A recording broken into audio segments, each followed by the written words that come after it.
Hi everyone and welcome for another Apitherapy video. This time we'll be comparing two different type of food.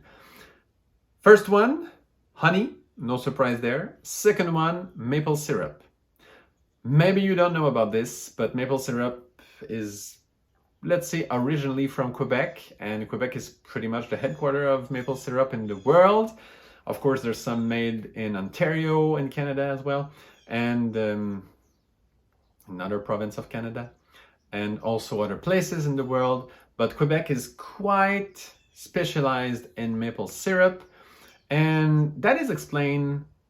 I'm just going to explain a few things about maple syrup because we've talked about honey on that channel quite a few times, but maple syrup, it's a new topic. So I'm just going to say a few words about how maple syrup is made, then we'll compare both and we'll see how their benefits are different and how we can compare their therapeutical benefits of both. Both are made with a translucent, sweet liquid that the plants are producing. So for maple syrup, it's all based on maple trees, and a specific type of maple trees. We call those sugar maple in French. I'm not so sure in English, I'm sorry, but it's those maples that really create a very sweet sap. So basically what happens, we tap in the tree, so we drill a small hole in the tree, not very deep, not very big either, and then we put in a tap in the tree, and then the sap of the tree will flow drop by drop in either tubings or buckets, and then we harvest that water. Then we boil it for a really long time. We have to reduce it 50 times. So we need 50 units of sap to create 1 unit of maple syrup. And then we have maple syrup. That's the very basic process. There's a few other steps in it, but just to understand the picture, how it's made, that's how it's made. So when we do this, we need a very specific temperature. We need cold nights, well, kind of cold nights, let's say between -2, -3, -4, -5, -6, something around there. And we like to have during the day 2, 3, 4, 5, 6, 7 centigrades. So that's what we're aiming for. When that type of temperature is happening in spring, that's when we have that specific sap that is really, really sweet, that comes from the winter time, the sap that has, spent the entire winter in the roots and is now coming up in the tree. And that sap is really sweet and translucent. And that's the sap we need. You cannot make maple syrup with a sap that is made during the summertime.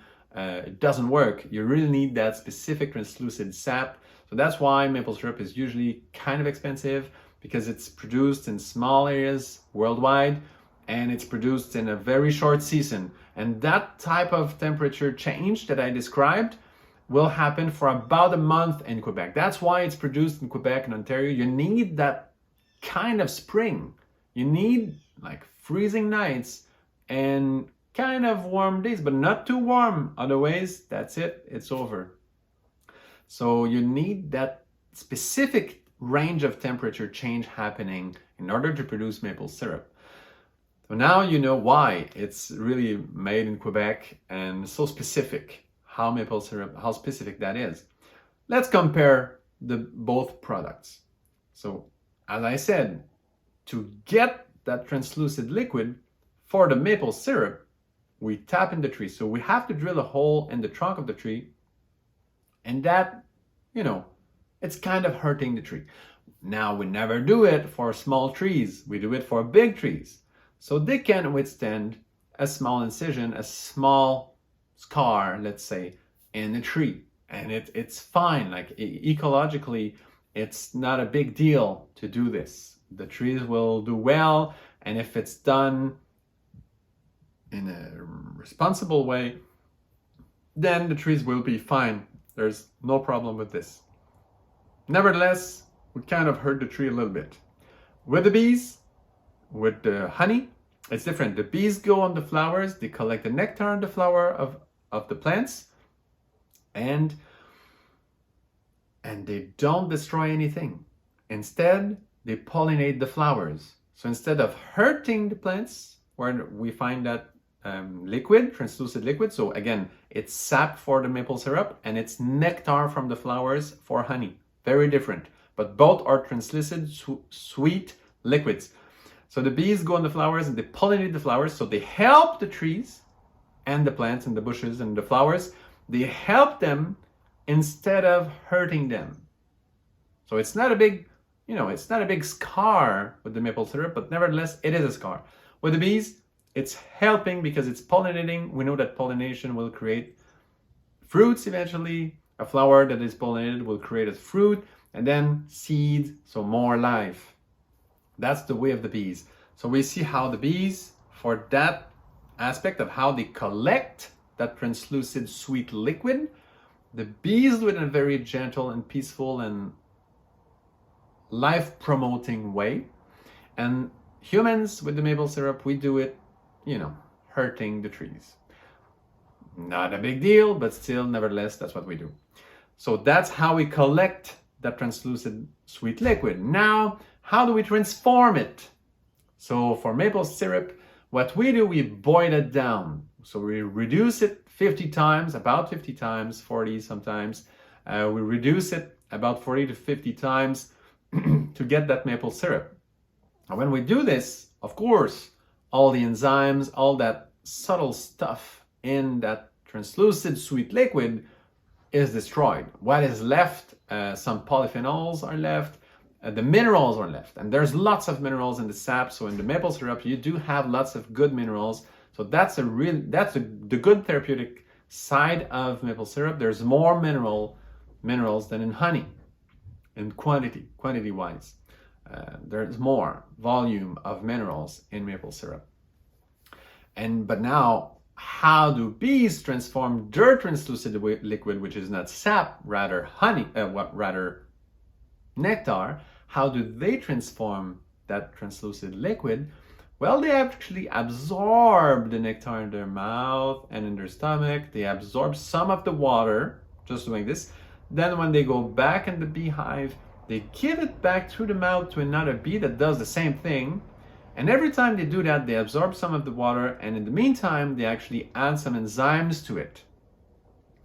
And those enzymes will help transforming that translucent, high watery level liquid into honey. So then once it's filled with those enzymes, they put in the cells, in the beeswax cells in the beehive, and slowly with time, more water will evaporate and the enzymes will work that liquid out into honey.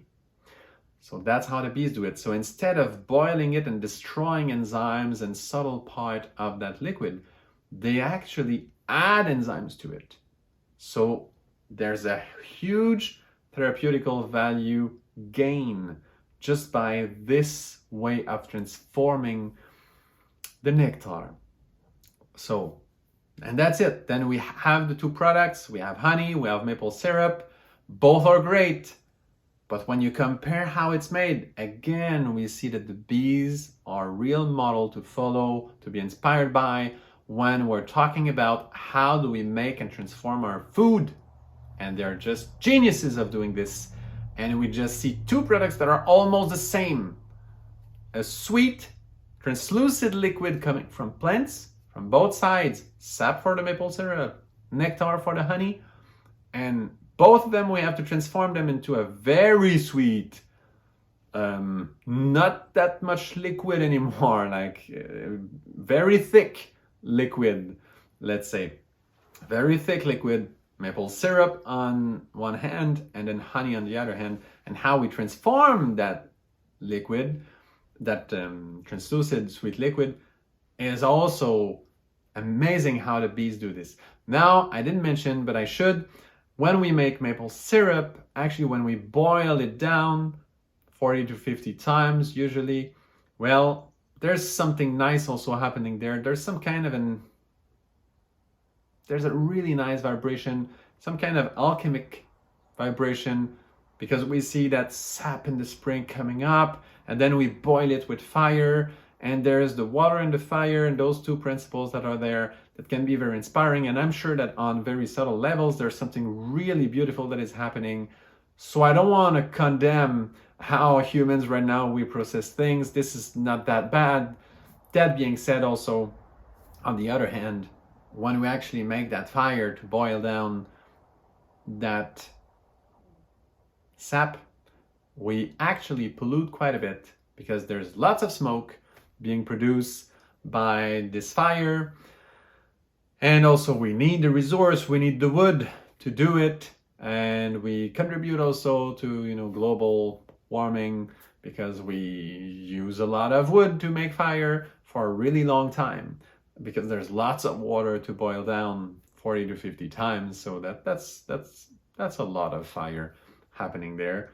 Not a huge deal, but again, it's not that sweet, beautiful, peaceful, wonderful way of the bees that is so soft, so gentle, so beautiful, so poetic too. So that's why I always say the bees are really a model and a source of inspiration. We see it through that comparison. Two products that are almost very close to be the same. They are very different, as we explained. Nevertheless, the process is kind of similar, and we can totally compare both. So thank you for listening. I hope that gave you some insights and gave you also some clues and ideas of how you want to transform your own food at home. Let's say the food from the garden or whatever else you're preparing. So thank you very much, and see you another time for another Apitherapy video.